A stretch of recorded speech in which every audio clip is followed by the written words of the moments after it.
अलका की कहानी भाग 5। शहर के बाहर स्थित एक हाई फैसिलिटी लैब जिसमें आज बड़ी चहल पहल थी। वहाँ काम कर रहे लोगों के चेहरे पर टेंशन की रेखाएं स्पष्ट दिखाई जा सकती थी। उस पुराने कंट्रोल के सिवा सारे इंस्ट्रूमेंट सही ढंग से काम कर रहे थे। एक 30-35 वर्षीय महिला ने शंभू जानकारी देते हुए कहा, उसे चलाना होगा। अगर वह नहीं चला तो हम उसे कंट्रोल नहीं कर पाएंगे। इतना कहकर शंभू अपनी चेयर से उठ डेस्क की ओर बढ़ा। उस डेस्क पर लाल पीले लाल रंग के तरह तरह के द्रव्य कांच की बोतल में भरे रखे हुए थे, जिन पर उनकी क्वांटिटी और नाम छपा हुआ था। शंभू ने उन्हीं में से एक बोतल को उठाया जिसमें कोई बेरंग पदार्थ भरा हुआ था। तुम इस मशीन में फिट करो, मैं थोड़ी देर में आता हूँ। उसने उस महिला की ओर बोतल को बढ़ाते हुए कहा। शाम का समय हो रहा था, सूरज डूबने ही वाला था। आसमान में महावर की तरह लाल सुर्ख रंग चढ़ा हुआ था।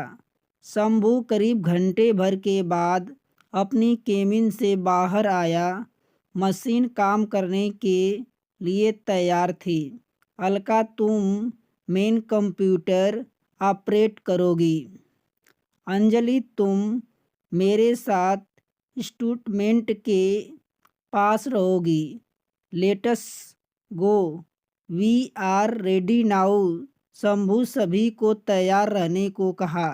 हमें पहले प्रयास में ही सफलता पानी होगी, वरना वह और भी शक्तिशाली हो जाएगा। मशीन को स्टार्ट किया गया। ऊंची ऊंची विद्युतीय तरंगें चारों तरफ फैलने लगी। वहाँ खड़े लोगों और भी ज़्यादा घबरा गए। सर, स्टॉप इट, रुकिए सर, हमारे इंस्ट्रूमेंट इतने शक्तिशाली नहीं हैं जो इस तरह के झटके को झेल सकें। अंजलि ने चिल्लाते हुए कहा। पर इन इंस्ट्रूमेंट की तेज आवाज़ के बीच किसी को कुछ सुनाई नहीं दिया। अंजलि मशीन को बंद करने के लिए आगे बढ़ी कि तभी तेज धमाके के साथ सारा कैमरा धुएं सा भर गया। अचानक ही माहौल शांत हो गया। वायर्स के जलने की तेज गंध कमरे में फैलने लगी। थोड़ी देर बाद जब धुआं सिमटा तो अलका और शंभू की खुशी का ठिकाना नहीं था। वह बोतल के बेरंग द्रव्य में सुर्ख लाल रंग चढ़ गया था। हमने कर दिया, शंभू ने चिल्लाते हुए कहा। और तभी उर्मी की नज़र मशीन के बगल से बहते हुए खून पर पड़ी।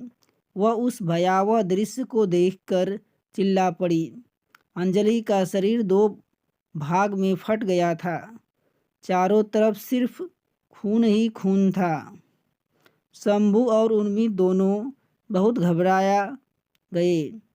अगली सुबह लोग पानी पियो, हमें यह बात छुपाकर रखनी होगी।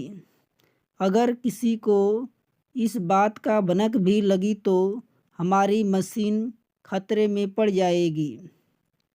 शंभू ने अलका को समझाते हुए कहा। बट हमें उनके परिवार को बताना होगा। उनकी अपनी पर्सनल लाइफ दी थी। हम उनकी बेटी को क्या कहेंगे? कांपते हुए हाथ से गिलास थामे अलका ने पूछा। डोंट वरी, मैं सब कुछ मैनेज कर लूँगा। तब तक तुम कुछ दिन घर होकर आ जाओ। शंभू ने उसे अवस्था करते हुए कहा। 3 दिन बाद अलका अपने घर आ चुकी थी। आज चारों तरफ एक अजीब सा कोलाहल था। कई घंटे बाद तेज बारिश हो रही थी। बीच बीच में चमकती बिजली और बादलों की गर्जना उसे उस घटना को याद दिला रखी थी। वह कमरे में बैठी एकटक बाहर की ओर देखे जा रही थी कि सुबह से उजियाले को छोड़ अब गाढ़े अंधियारे की ओर बढ़ रहा था कि तभी उसे खिड़की पर टॉर्च की रोशनी पड़ी हुई दिखाई दी, जो शायद बाहर से आ रही थी। उर्मी ने खिड़की पर ढके हुए पर्दे को खोला तो देखा कि कोई आदमी सामने पेड़ के पास खड़ा हुआ था और इधर की ही ओर ताक रहा था। वह उसकी पहचानने का प्रयास कर रही थी कि तभी उसके फ़ोन की घंटी बजी। हेलो सर, आप कहाँ हैं? पिछले 3 दिनों से आपकी कोई खबर नहीं मिली। सामने फ़ोन पर शंभू था। मैं तुम्हारे घर के सामने खड़ा हूँ। हमें अभी के अभी ऑफिस जाना होगा। शंभू आगे कुछ बोलता है, उससे पहले ही फ़ोन कट गया। अलका घर में अकेली थी। उसकी माँ अपने किसी पर्सनल काम में शहर से बाहर गई थी। उसने रेन कोट पहना और एक टॉर्च लेकर नीचे गई, जहाँ शंभू उसका इंतज़ार कर रहा था। वह दोनों शंभू की गाड़ी में बैठकर ऑफिस की ओर चल पड़े। शंभू थोड़ा घबराया हुआ लग रहा था। उसके कपड़े पूरी तरह से भीगे हुए थे। पैर घुटनों की तरह कीचड़ से सने हुए थे। जरूर वह किसी ऐसे जगह से आ रहा था जहाँ बहुत अधिक कीचड़ था, पर शहर में इतनी कीचड़ कहाँ से आ सकती थी। थोड़ी ही देर में गाड़ी ऑफिस के बाहर थी। बारिश अभी भी उसी वेग से हो रहा था।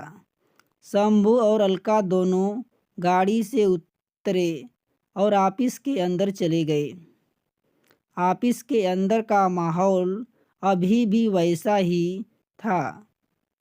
मशीन के पास अभी भी खून फैला हुआ था, पर लाश को हटा दिया गया।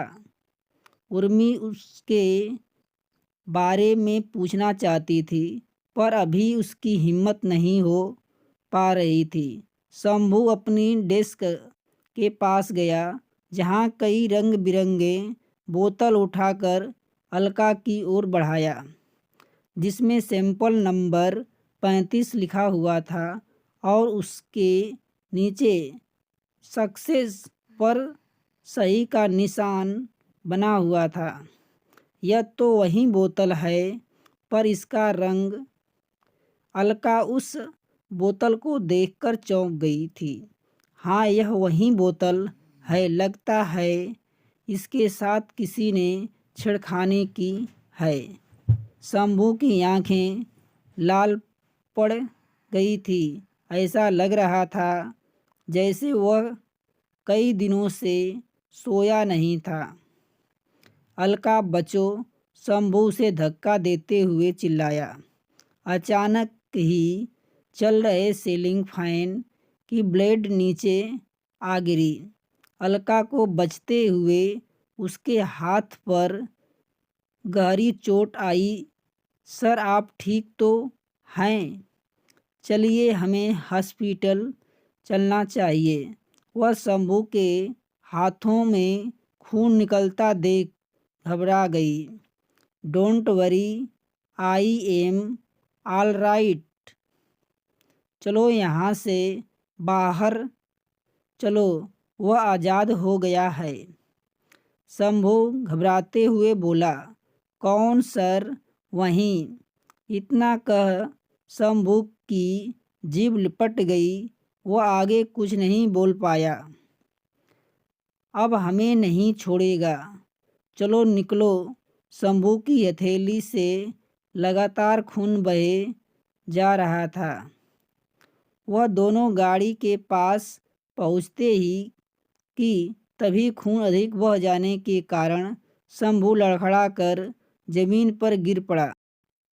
पर अलका ने शंभू की हथेली को कपड़े से बांधा और चेहरे पर पानी छिड़का।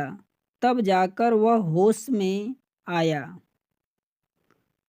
अलका ने उसे सहारा देकर गाड़ी में बैठाया और गाड़ी चलती हुई सिटी अस्पताल पहुंची। वहां पहुंचने तक शंभू की हालत और नाजुक हो चुकी थी।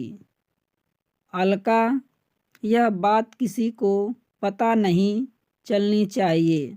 हमें उसे रोकना होगा, वरना वह दिनों दिन और भी शक्तिशाली होता जाएगा। अस्पताल के अंदर जाते हुए शंभू उसे आगाह कर रहा था। अलका हॉस्पिटल से सीधे अपने घर आ गई।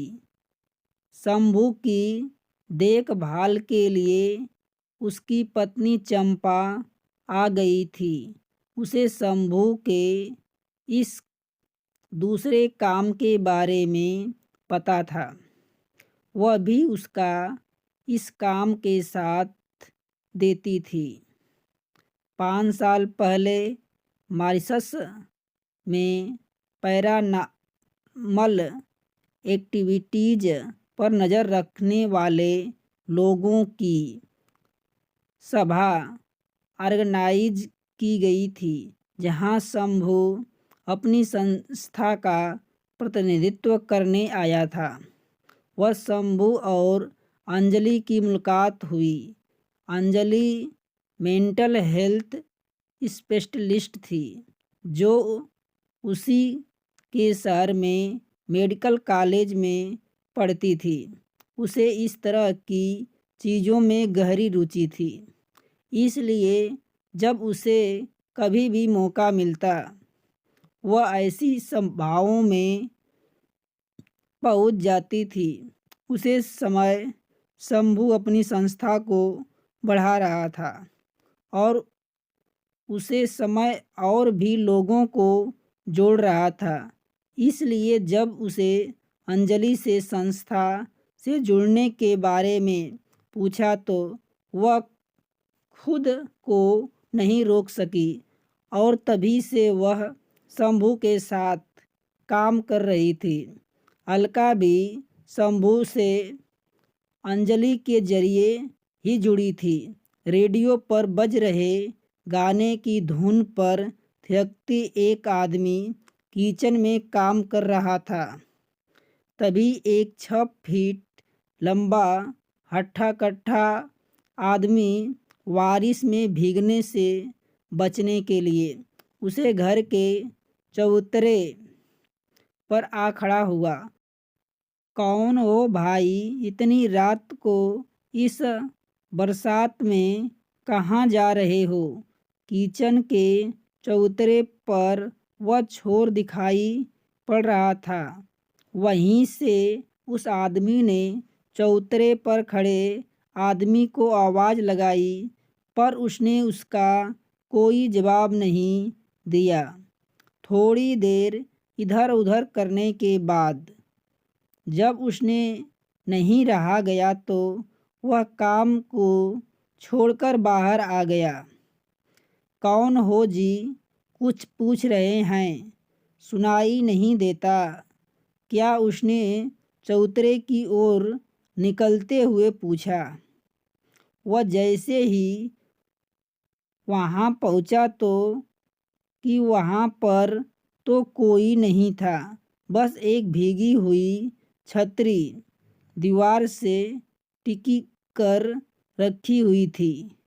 अरे कैसे बुड़बक आदमी हैं, इतनी बारिश में अपनी छतरी भूल गया।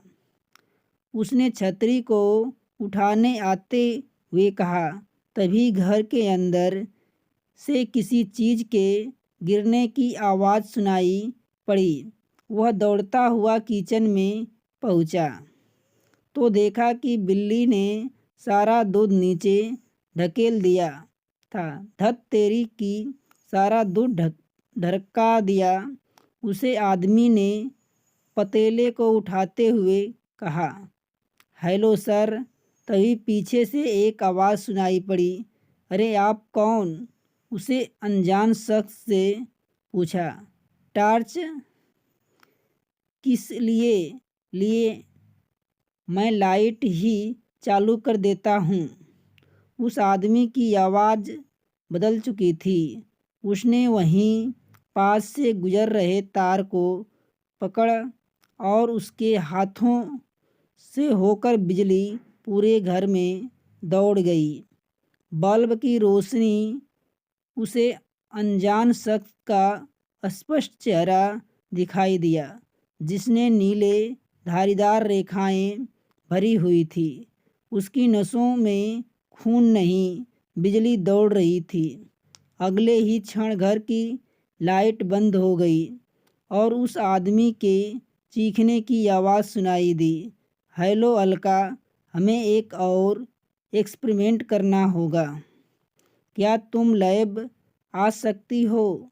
और हाँ, वह बोतल भी अपने साथ लेती आना। शंभू पिछले साल भर से उस ऊर्जा पर कई प्रयोग कर चुका था। ओके सर, मैं आ रही हूँ, अलका ने कहा। अलका ना चाहते हुए भी उसका इन सब एक्सपेरिमेंट्स में साथ दे रही थी।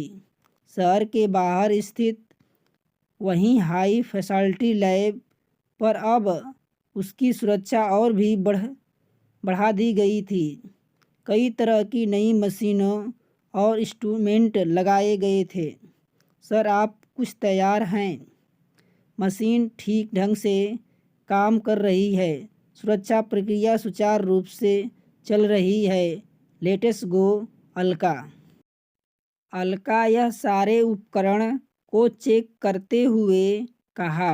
सालों से प्रक्रिया हर बार दोहराई जाती थी। मशीन की पावर सप्लाई ऑन कर दी गई।